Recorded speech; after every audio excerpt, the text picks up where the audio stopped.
मी यापुढला सूत्र ही माननीय उद्धव ठाकरे व माननीय राज ठाकरे यांच्याकडे देतो.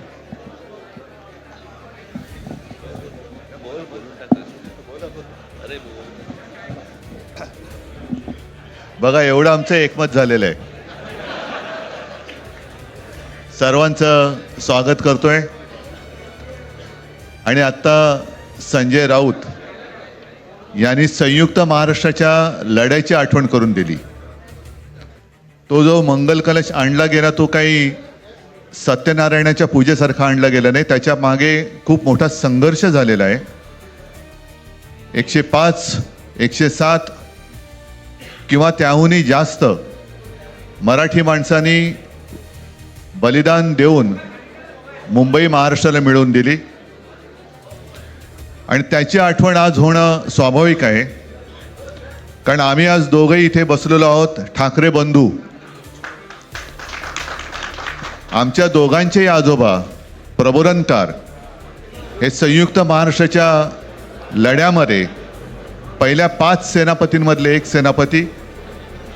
त्यांच्यासोबत माझे वडील म्हणजे शिवसेना प्रमुख हिंदू हृदय सम्राट बाळासाहेब ठाकरे, राजचे वडील म्हणजे माझे काका श्रीकांतजी ठाकरे, म्हणजे अख्खं ठाकरे घराणं त्यावेळेला मुंबईसाठी संघर्ष करत होता.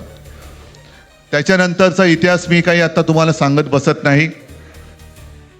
पण मुंबई महाराष्ट्राने मिळवल्यानंतर मुंबईमध्येच मराठी माणसाच्या उरावरती उपरे नाचायला लागले. आणि त्यावेळेला न्याय हक्कासाठी शिवसेना प्रमुखांना शिवसेनेला जन्म द्यावा लागला. साधारणतः 60-65 वर्ष आता होतील. पुढच्या वर्षी शिवसेनेला 60 वर्ष होतील. इतकी वर्ष व्यवस्थित गेली. आणि आज परत आपण पाहतो आहोत की मुंबईचे लचके, मुंबईच्या चिंधड्या उडवायच्या हे मनसुबे त्यावेळेला ज्यांना मुंबई पाहिजे होती त्यांचेच प्रतिनिधी, जे वरती दोघं जण, वरती म्हणजे इकडे नाही दिल्लीत बसलेले आहेत, त्यांचे मनसुबे आहेत. आणि आत्ता जर का आपण भांडत राहिलो तर मग तो जो काय संघर्ष, ते जे काय हुतात्मा स्मारक आहे त्याचा मोठा अपमान होईल. आज आम्ही आमचं कर्तव्य म्हणून एकत्र आलेलो आहोत.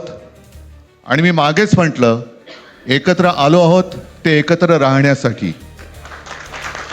यापुढे मुंबईवरती आणि महाराष्ट्रावरती कोणी वाकड्या नजरेने किंवा त्यांच्या कपटी कारस्थानाने महाराष्ट्राला मुंबईपासून किंवा मुंबईला महाराष्ट्रापासून, मराठी माणसापासून तोडण्याचा प्रयत्न करेल, त्याचा राजकारणात खात्मा केल्याशिवाय राहणार नाही. शपथ घेऊन आम्ही मैदानात उतरलेलो आहोत. उत्साह अमाप आहे. मी तुमच्या सर्वांच्या माध्यमातून, मला कल्पना आहे की आज केवळ महाराष्ट्रच नाही तर अख्खा देश बघतोय.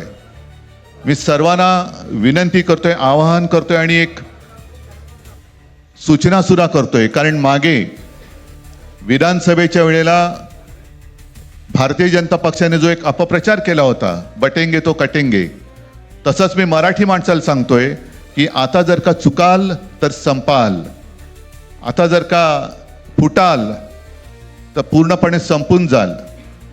म्हणून परत एकदा तुटू नका, फुटू नका आणि मराठीचा वसा टाकू नका. हाच एक संदेश मी आमच्या आज दोघांच्या युतीच्या निमित्ताने संपूर्ण महाराष्ट्राला देतो आहे. आणि मला खात्री आहे की मराठी माणूस हा सहसा कोणाच्या वाटेला जात नाही, पण त्याच्या वाटेला जर का कोणी आलाच तर त्याला परत जाऊ देत नाही. मी सगळ्यांना परत मनापासून धन्यवाद देतो.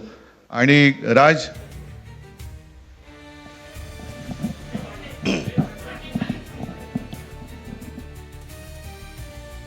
आपणा सर्वांचं मी मनपूर्वक स्वागत करतो.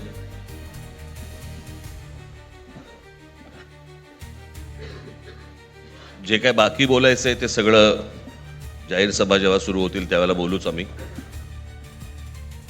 परंतु माझी एक मुलाखत झाली होती आणि मी मुद्दामून आठवण करून देतो त्या गोष्टींची. आणि त्या मुलाखतीमध्ये मी असं म्हटलं होतं की कुठल्याही वादापेक्षा आणि भांडणापेक्षा महाराष्ट्र मोठा आहे. आणि मला असं वाटतं तिथून त्या आज आम्ही एकत्र येण्याची सुरुवात त्या वाक्यापासून झाली.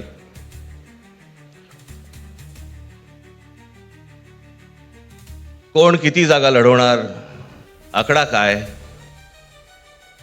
हा नाही सांगणार तुम्हाला.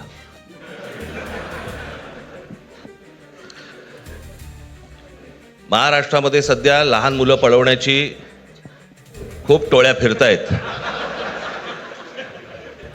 त्याच्यामध्ये 2 टोळ्या अजून जास्ती ॲड झालेल्या आहेत. ते राजकीय पक्षांमधली मुलं पळवतात आणि जे निवडणुका लढवणार आहेत त्या लढवणाऱ्या सर्व उमेदवारांना दोन्ही पक्षांकडनं उमेदवारी दिली जाईल. ती कधी भरायची, केव्हा भरायची ते आपल्याला कळवलं जाईल. आज फक्त आपल्यासमोर एकच गोष्ट मी आपल्याला सांगू इच्छितो की बरेच दिवस ज्याची प्रतीक्षा महाराष्ट्र करत होता ती शिवसेना आणि महाराष्ट्र नवनिर्माण सेनेची युती झाली, हे आज आम्ही आपल्याला जाहीर करत आहोत.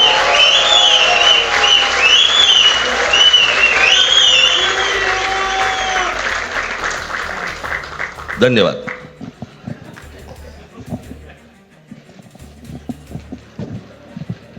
आकड्याचा खेळ संपला ते बरं झालं. नाही, आकड्यांचा खेळ आता सांगायचं नाही.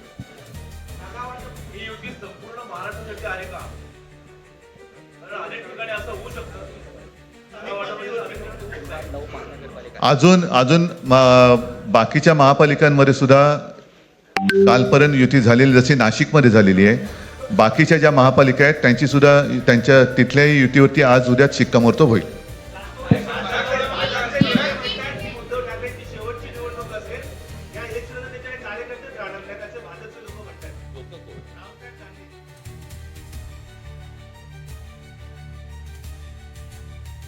त्यांच्यावरती प्रतिक्रिया देण्याच्या तरी पातळीचे राहिलेत का ते?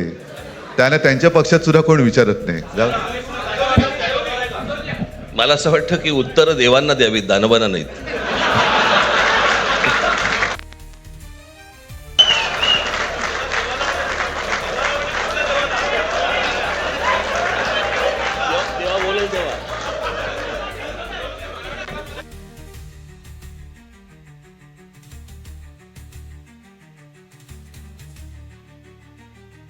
मुंबईचा महापौर मराठीच होणार आणि तो आमचाच होणार.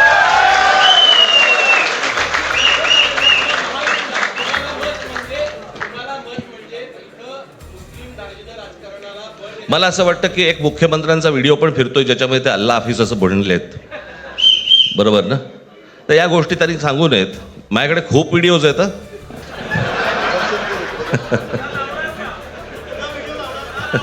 काय ते काय बोलतात त्याच्यावरती माझे व्हिडिओ तयार असतील.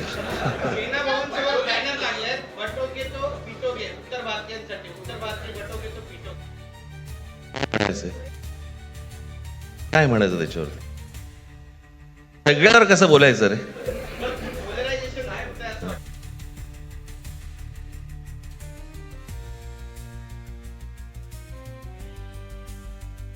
मला असं वाटतं आज मुंबईचं मी तुमच्यासमोर आम्ही जाहीर करत आहोत आणि बाकीच्या जशा अशा होतील तशा तुम्हाला कळवलं जाते.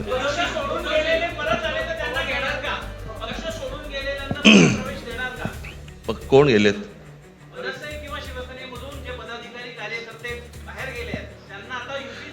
येऊ तर देत पहिलं. हे जरतर वरतीच खूप असतं सगळं.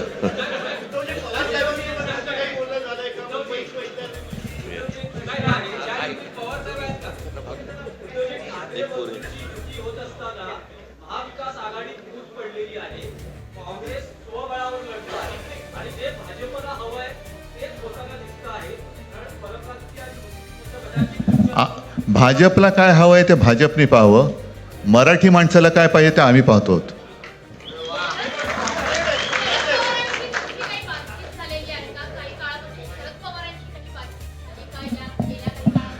चर्चा सुरू आहे. बघू त्यांच्यात. आम्ही आज आमची युती जाहीर केलेली आहे, शिवसेना आणि महाराष्ट्र नवनिर्माण सेना. जे जे महाराष्ट्रप्रेमी आहेत त्याच्यात काही भाजपातले सुद्धा अस्सल मराठी आहेत, ते सुद्धा येऊ शकतात. ही महाराष्ट्र रक्षणासाठी महाराष्ट्रप्रेमींची युती आहे. त्याच्यात काही जण भाजपमध्ये सुद्धा आहेत, त्यांना हे जे काही चालले ते पाहवत नाही आहे किंवा सहन होत नाही आहे, ते सुद्धा येऊ शकतात.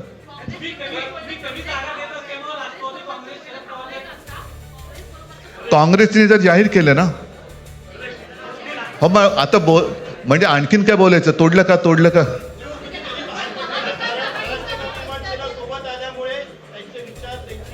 बघा, मला बाकी कोण काय म्हणते त्याच्याशी काही कर्तव्य नाही.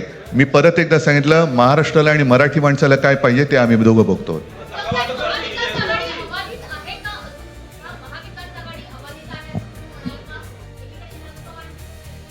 सगळे पक्ष बाहेर पडून आघाडी अबाधित आहे.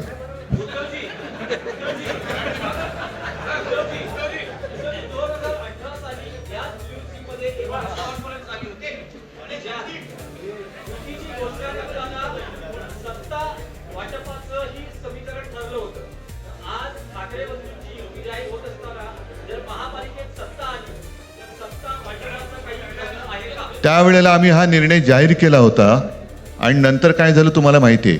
म्हणून आज आम्ही तो निर्णय जाहीर करत नाही आहोत.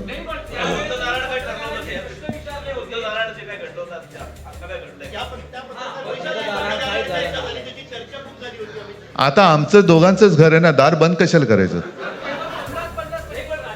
ठीक आहे, चला. मला असं वाटतं बाकीच्या प्रश्न आता काही तसं काही नाहीये. निवडणुकीपूर्वी अरे झालेलं आहे ना जागा वाटप. माझी निघताना फक्त एकच छोटी विनंती आहे.